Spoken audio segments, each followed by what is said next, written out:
Hello everyone and welcome to Saturday morning in my study with Bernard Socks, obviously fast asleep down there on my reading chair. My plan at the moment is to paint this. This is a kohlrabi I bought in Sainsbury's this week with the shopping. It caused much hilarity in the shop because the lady behind the counter on the desk and her supervisor had no idea what it was. I had to spell it out to them and they had to look it up. They cost £1.50 and you slice and dice it and put it in stir fries, which I'm going to do tonight when I've got friends coming round to have a stir fry and noodles. But first, this morning, I had an idea about painting it. I mean painting a picture of it, not painting it. And doing a watercolour to capture its weird alien essence before I cook it. And if it works out, I want to make it into,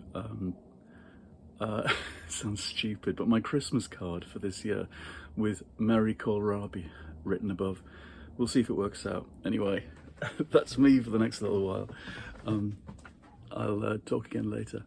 Kohlrabi is on a little plinth made of it's not a flower pot, it's a water pot. A collapsible water pot that I bought in Paris for carrying water around. It's really useful.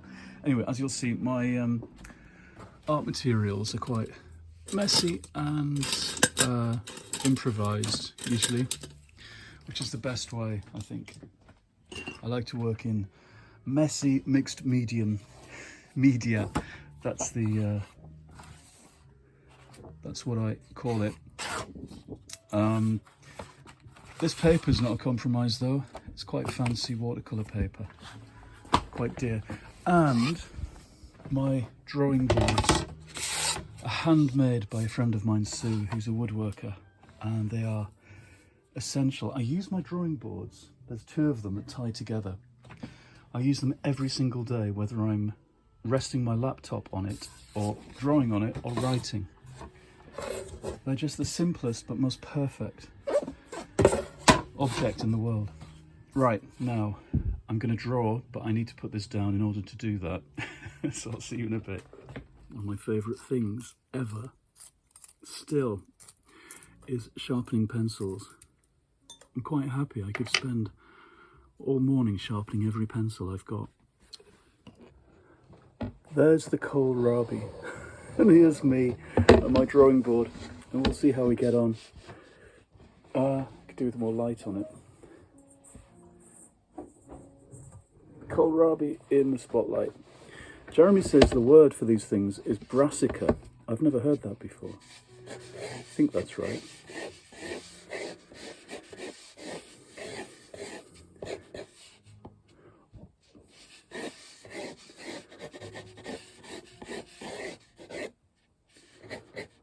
It's a while since I've done a video of myself drawing. I remember trying to do one a few years ago and propping up the phone or the iPad or whatever it was wrongly, and the whole thing collapsing while I was doing the drawing. But you could hear my breathing change even so that I was completely relaxed while I was drawing. I think I've already made this too scrappy. We'll see. I remember drawing fruit a few years ago. I was trying to teach myself watercolours again from scratch.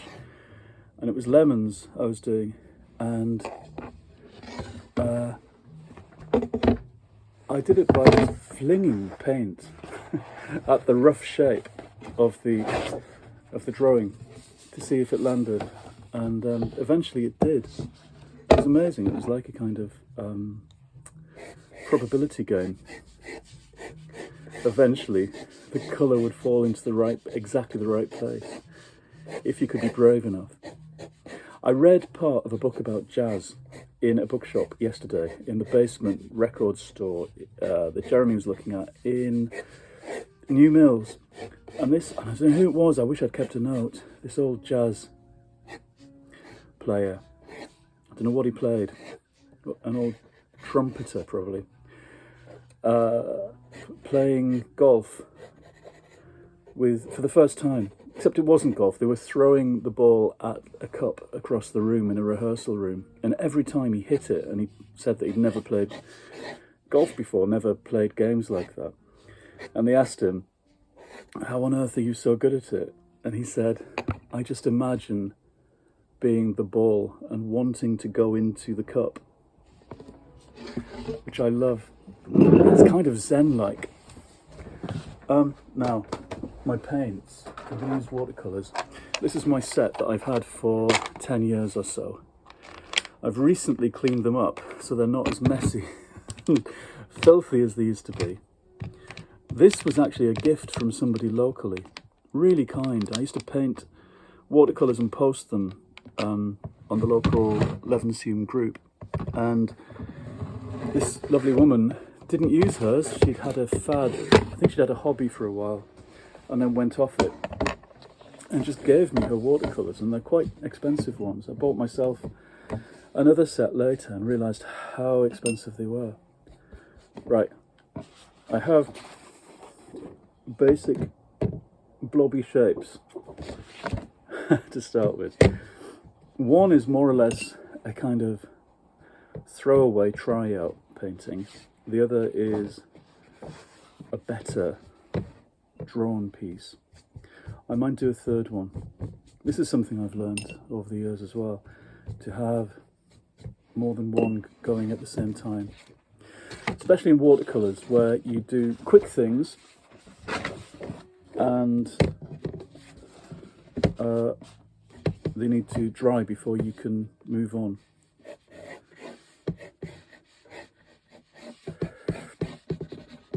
I hope this isn't boring.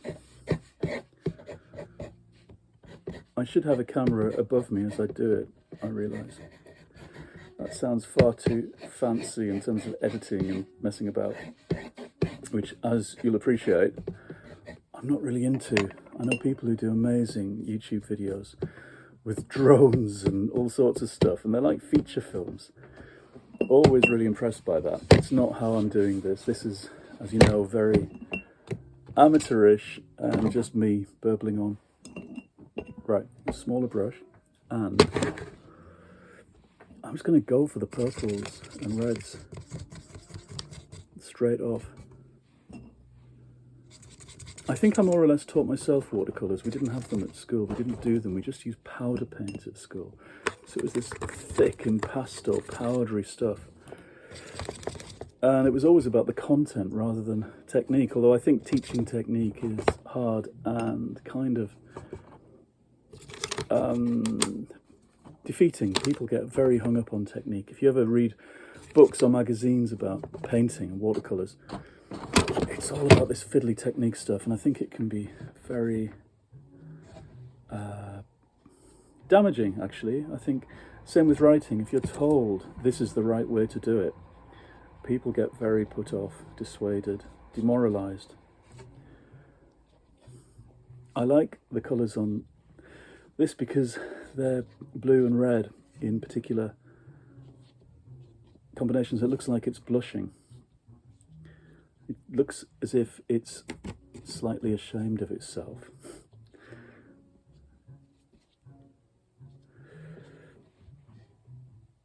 And the thing to remember about watercolours, here's a technique thing, or at least a knowledge thing. They dry lighter than they go on, which sounds obvious, but it's not really when you're doing it. It's it can be disappointing to go back to something and realise that it's not as vivid as it was while you were doing it when you pick it up again. Right. There's some colour on that one. What's next? That was the first one, the worst drawn one.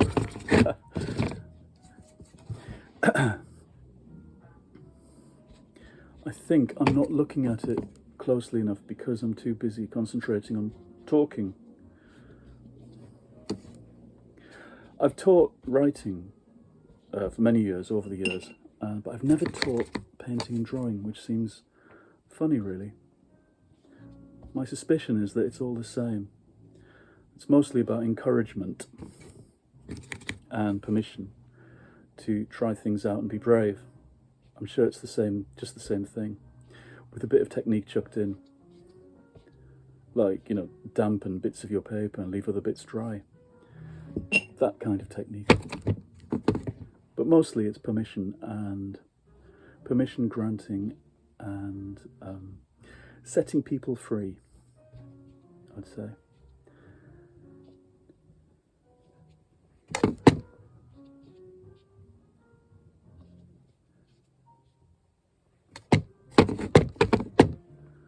All you'll be able to hear is the jabbing of my brush into that pan of watercolors. I suppose most of you here are here to hear about books. Well, maybe I'll talk about books at some point today. I'm still reading, well, I've just begun yesterday, Natalie Goldberg's book, latest book about writing during COVID. And she's someone who I followed for years, as I think I've said. It's the next one. And she did the most wonderful book about painting I know of, called, I've not got it here, so I can't see. I can't remember the title of it. I'll look it up for you. But I've read that book again and again. The reason I can't remember the title is that it's kind of almost, I don't need the title, it's always there. It's a book I know almost off by heart. And how she teaches herself to paint using the most primitive and simplest of, and cheapest of materials, and her love of working like that. And it's all about observation and self-taught technique. I remember somebody, when I was painting again for the first time on Facebook, talking about primitive art, as if what I was doing was naive somehow, and I hadn't studied for years, just because they hadn't seen me do it before. And I did wonder, we never call, these days, writers naive, even if they haven't studied at university or on courses. Interesting kind of strange snobbery we have about the arts. Right, smaller brush. So they're all covered to this extent. This kohlrabi looks like a character from the original Rupert Bear TV show, puppet show in the 70s. As somebody reminded me, a character called Raggedy, who was a kind of twiggy forest creature who was benign in the show but terrified a whole generation of British children. I feel like I'm drawing Raggedy's severed head. I'm going to just pop the leaf. This is the reason I have to cook it and, well, paint it and draw it today, because the leaf is going to drop off. It's going to rot and drop off, isn't it? It'll go crispy, autumnal, and fall off. And I really like the leaf. So it needs adding. I might use, is it a cheat? I don't care. Some coloured pencil as well, because I think my shapes are quite amorphous. Look, it's getting a leaf. And this one. I think writing and painting go hand in hand. Sometimes I'd send my students off to go and draw. I'd send them off to write in situ, to overhear people and eavesdrop. But in a way that's too conspicuous. People know you're writing about them if you sit there. And it's more interesting to sit and draw, even if you're not a strong drawer, even if you're not comfy. It's good to get out your comfort zone and do some of that, because it tunes you into the language around you more than writing does.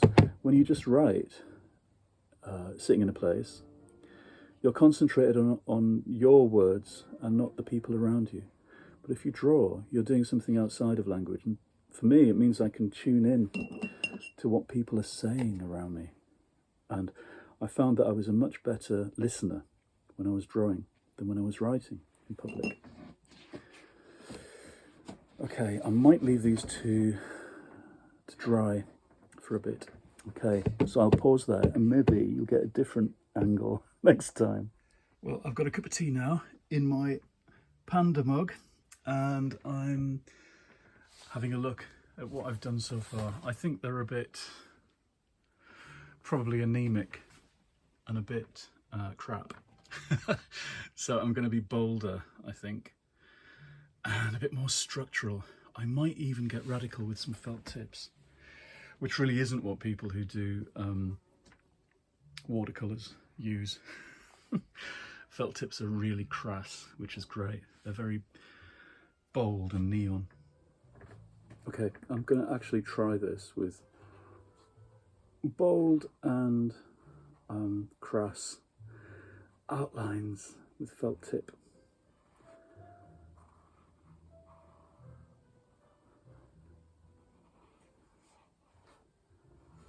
I think it's going to stop looking like a kohlrabi. It's going to stop looking like anything on Earth. But then it didn't look like anything from Earth. When I posted photos of it, people were saying it was an alien. Poor thing. And now it gets eaten. When I was taught at school, actually that is looking a bit more like it. It was all about structure. They were very keen on organic shapes, the art teachers I had.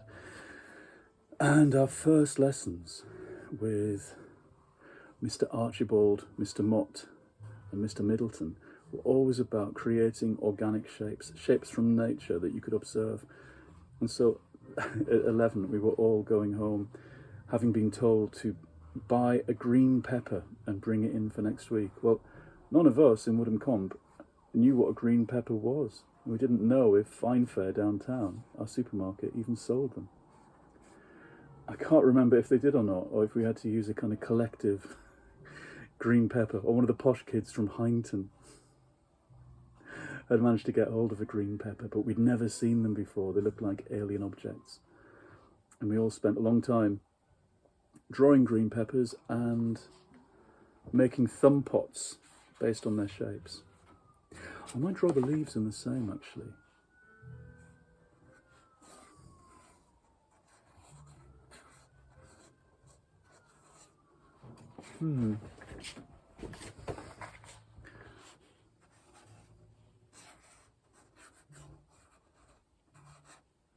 Anyway, the observation thing and the green pepper thing was about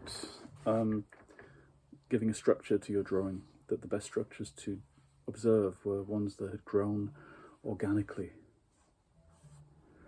And it's true, we did understand a lot more about that. And then having to make them out of clay, structures that would hold together in the kiln, and then you could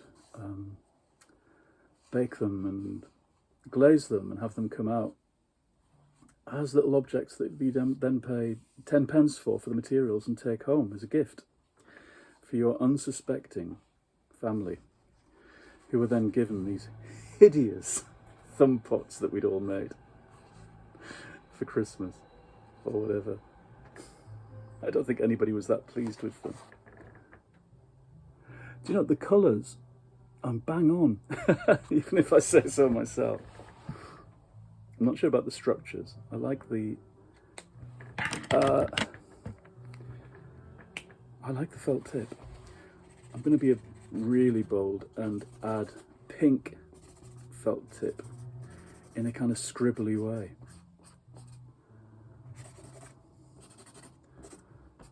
You can hear how imprecise and scratchy this is. You see, as soon as you add water to it, it'll do something funny, I think.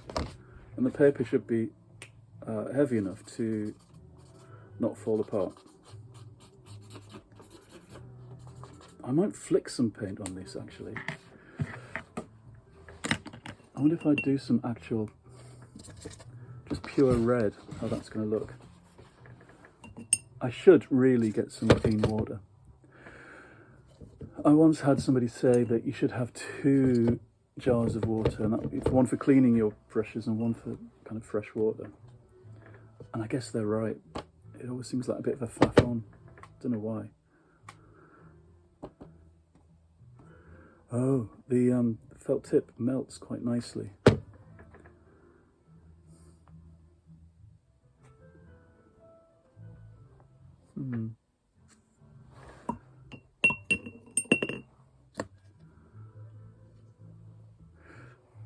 I like doing this. It looks a bit violent, as if something terrible's happened.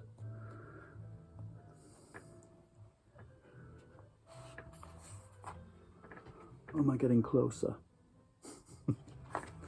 It's a kohlrabi that's considering being sliced and diced for dinner, which of course it's going to be. We're looking at a doomed vegetable that's going to be stir-fried.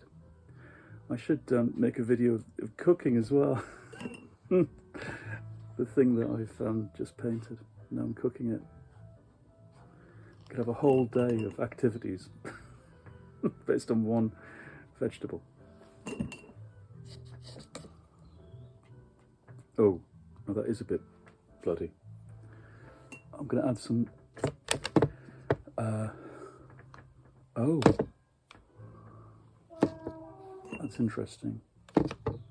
In some ways, you want the colours to not be mixed. I'm going to splash my white shirt.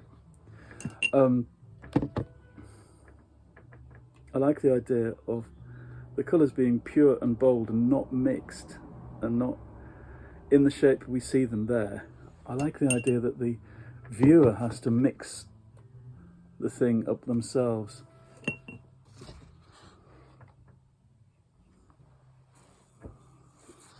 Oh, I see that's just gone crazy, dribbling. I might have ruined that one.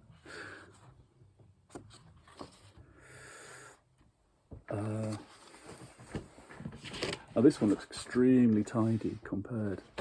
Quite conservative. It needs some pink. I think I've ruined that felt tip by getting it in the wet. Now, even though I'm doing kind of crazy stuff, I'm still looking at the object, and I'm wondering how I'm going to bring the yellow into it. There's this lovely yellow flesh underneath. You can't really see there. You can see here. It's showing through the splits and seams in the vegetable. I might have to use something a bit harsher. I might have to use daubs of creamy coloured acrylic paint to make that impression over this. Or even cut bits out and stick on. See, I'm not doing any of it correctly.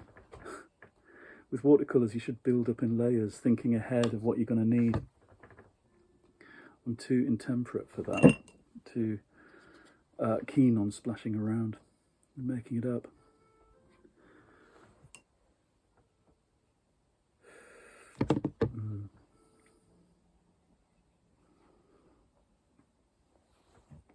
I love that deep blue that's lurking there under the pink. The whole thing's kind of bursting out. That's what it looks as if it's doing.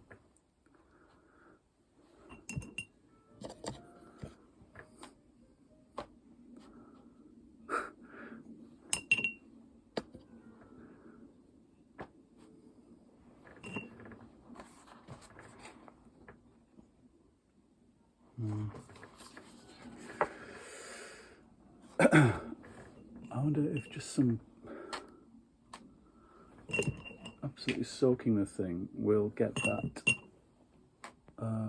roundness of colour.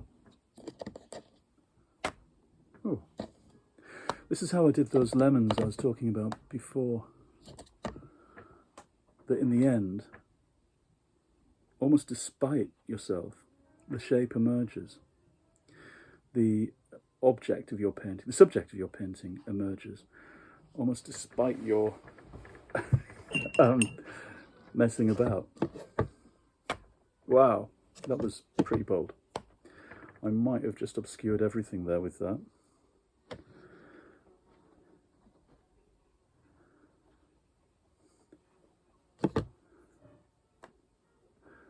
Painting is one of the things where having terrible eyesight can be a good thing.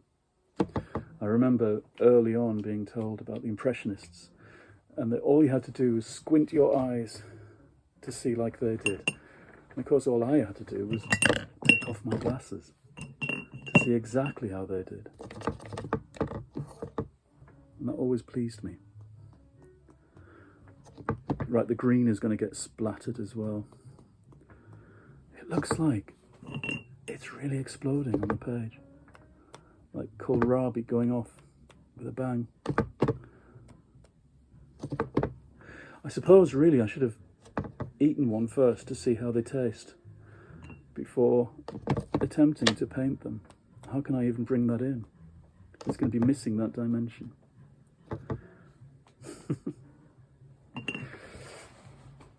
Right, I'm going to leave these two dry. I think I have covered my shirt, my clean, fresh shirt on. That one's gone crazy.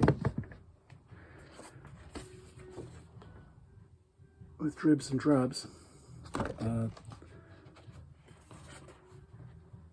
Oh. Maybe I'll not hold them up. Okay, I'll show you.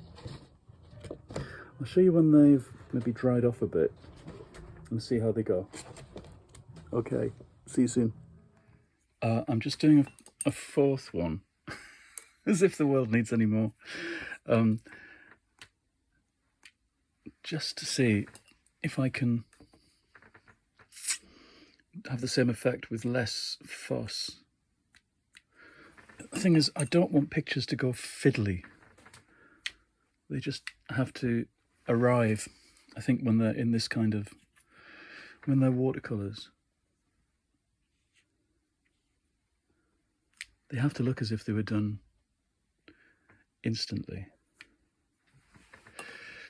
Let's see if I can do this again where it drips in that particular way. Oh, too fast.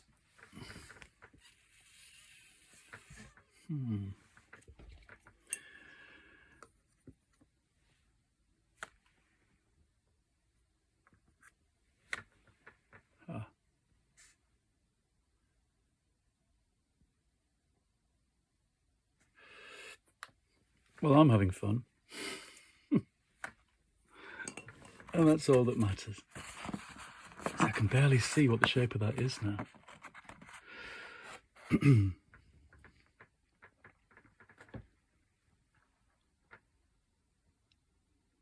It's like watching a whole planet when you do something like this, when you get so drawn in. Okay, I'll leave that one for a bit too.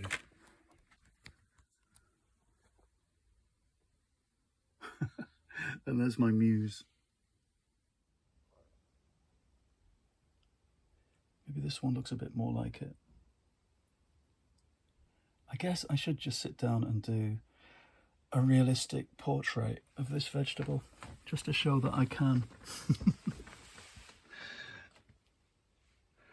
I wonder if I've done justice to this, or if my stir fry tonight might do that instead.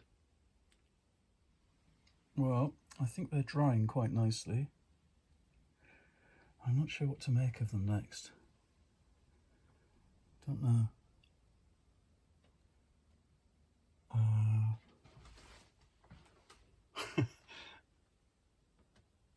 Or which is my favourite? I can't quite stand them up to display them yet. Let me see. Oh, maybe that one. Maybe this one. I'm trying not to let the shadow, my shadow, encroach on this. I'm standing with a bright light. I don't know how this will come out, if it will stay in focus. But you can get an idea of what I've been up to. I quite like that. I'm not sure it looks anything like the kohlrabi.